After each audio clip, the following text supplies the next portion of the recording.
everybody, welcome to Come On My Couch. I'm your host, Jackie Brown. It's so glad to have you again. I'm going to do my best to stay consistent, even though we're coming into the sad season. I don't know if anybody else suffers from seasonal affective disorder, but I know that I do. And one of the hardest things for me to do is to stay consistent with my art. I get into my moodiness, I get into a lull, I start creating, I lose my discipline to create or to keep consistently creating. It's very difficult sometimes because life throws shit at you, just piles of shit, and sometimes you gotta eat that shit. I don't know if anybody else is big into the zodiac, but I know that I am because I'm a Cancer. I'm a water sign, and a lot of people seem to mistake us for crybabies. I don't think we're crybabies. I think we're highly in tune with our emotions, and then when it could be something so small that could just fuck up our mood. And I know you'd be like, oh, you're too emotional. No, we're in tune with ourselves and we're highly intuitive and we don't take any bullshit. I know for me as a Cancer that I may be emotional, but when I get angry or when I get mad and I can't do anything about it, I cry. Either me killing someone or me crying. So which one will it be? Do you murder or tears? You decide. I think the law has decided, so I'm just gonna go with what the law says that you can't kill people. You ever taken a trip down memory lane? Oh, Stucky! Stucky, go somewhere! You ever take a trip down memory lane and it sends you back into the past and it makes you wonder about certain things in your life? Whether it's a job or whether it's childhood memories or growing up and becoming an adult and realizing what your role is. Well, I realized what my role is, and apparently it's taking care of other people's children. That's what the fuck I do. I take care of other people's kids, and I'm not a nanny or anything. I just see children in distress, and I feed them, or I help them, or most occasions they just gravitate towards me and they start talking to me. I'm talking about my neighbors, y'all. I'm talking about my neighbors. Like I live in hell from time to time. My neighbors are loud. They have a bunch of kids. The kids are loud. So what I've tried to do, instead of talking to the adults because they don't listen to me and the children seem to be more receptive to me, I just talk to the kids.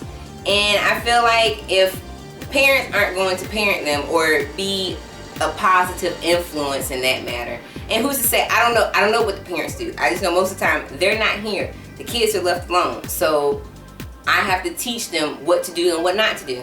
I remember when I was a little kid, my parents used to leave me alone too. And what's fascinating is I'm living on the same street I grew up on. So all of these nuances and all of these things just keep flooding me. And it's just amazing that it's happening on the same street that I grew up on.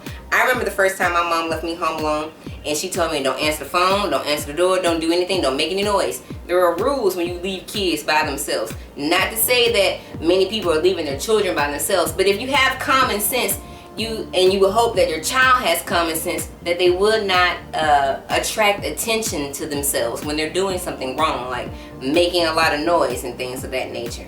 I don't know what the deal is with kids and noise. It's really weird. It's like they're always screaming. Children are always screaming. And I know as an adult, like I don't even have the voice to scream. I feel like if someone were to attack me, they would probably stop attacking me as soon as they heard me scream, because my scream sounds like this. That's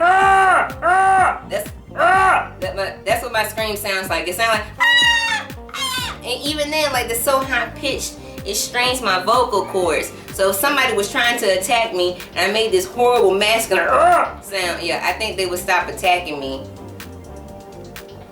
Yeah, maybe. But back to the kids and shit. Yeah, I be taking care of other folks' kids, apparently. Apparently I'm the queen mother and nobody's paying me for this job. You already don't get paid to be a mom anyway, but when you're being a mom to someone else's kids, what's the reward? Hopefully influencing other human beings to be great human beings. They keep screaming.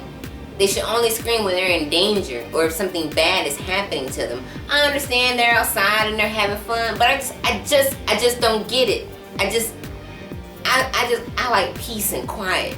Children are psychopaths that need to be rehabilitated. Anyway, I'm the type of person that takes care of other people. I took a personality test and 98% of my personality deals with accommodation. I take care of other people before I take care of myself. which I don't know if that's a good thing or a bad thing. I just know that it's a fact. I've been in the service industry since I was 16 years old, so I've always been taking care of other people. I take care of myself when I can, but like, you know, I need more money for the things that I want to do with myself.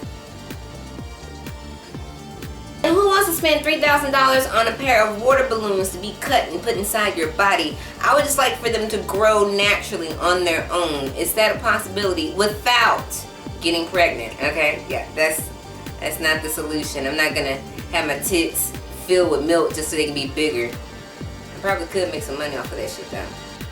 Thank you everyone for watching Come on My Couch. I'll see you next week.